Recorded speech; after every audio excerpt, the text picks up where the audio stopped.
Fatal asphyxia uteroplacental insufficiency. Mao kini ang nakalatid sa death certificate nga hinungdan sa kamatayon sa bagong himugso nga anak ni Apple Jane Mijares.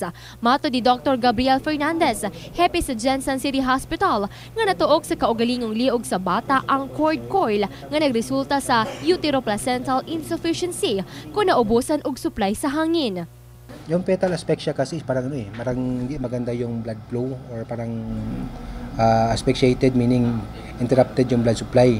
Probably it can be brought about by cord coil. Hindi maganda yung blood supply papunta sa bata. It could be that pwede siya napulupo sa liig ng bata na dahilan ng interrupted ang blood supply. So yan ang tinatawag natin na asphyxia. So in short term parang sinakal siya, nasakal.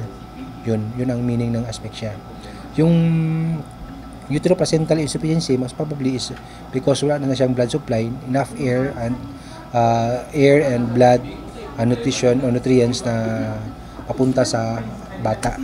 So mangyari noon kung asphyxiated ang bata since wala siyang hangin, so hindi siya makahinga. Kahit mahinga siya, hindi siya makaka-receive ng oxygen.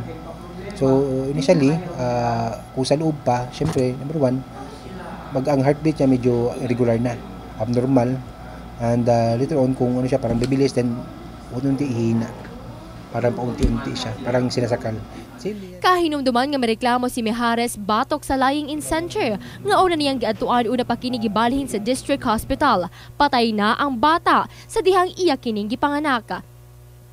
Samtang gikuha usab ni Apple Jane ang higayon nga mautana ngadto kang Dr. Fernandez kung normal ba ang iyang mga nasinatian niadtong gimaptos pa niya ang bata. Ang baby kasi sa loob is nagka-float lang yan siya because of the amniotic fluid. Yung cord niya mahaba yan siya, di ba? So kung once nagka-float kasi kung ina-turn mo, may tendency na magpulupot sa liig. So yun yung tawag namin na cord coil. So pag magpulupot yun siya, pwede masakal yung baby. So ang term dyan is asphyxia. Meron din siyang minsan na yung cord niya is pwede siya nag-twist. No? Ang tawag namin is cord coil. Pag cord coil niya, siyempre, interrupted yung blood supply. Ang mangyari doon, siyempre walang blood supply sa baby. So yun ang problema ng mga hilot-hilot. Aminado si Mijares, nga siya man, doon na usab kalapasan.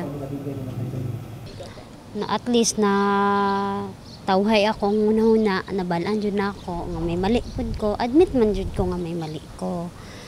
Tapos ang question lang ako sa lying in nga nung giipit niya ako ang paa, then nga nung may agi sa kuko or something, kamot ba ang akong anak.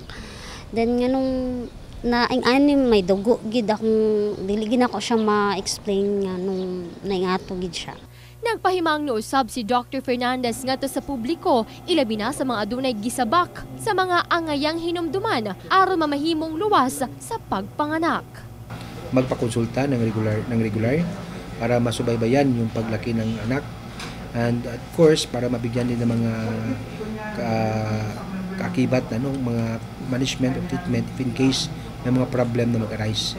At saka syempre kung marami tayo kasi kung example nag-consult na siya, usually matutukan yan siya ng mga midwife at doctors, ma-identify kung itong pasyente ba high risk siya o hindi. Kasi yung management mo kung high risk patient, iba naman kumpara sa normal lang na delivery.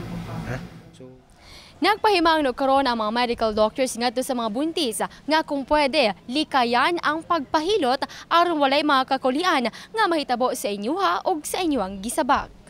Jessa Leduna, Brigada News.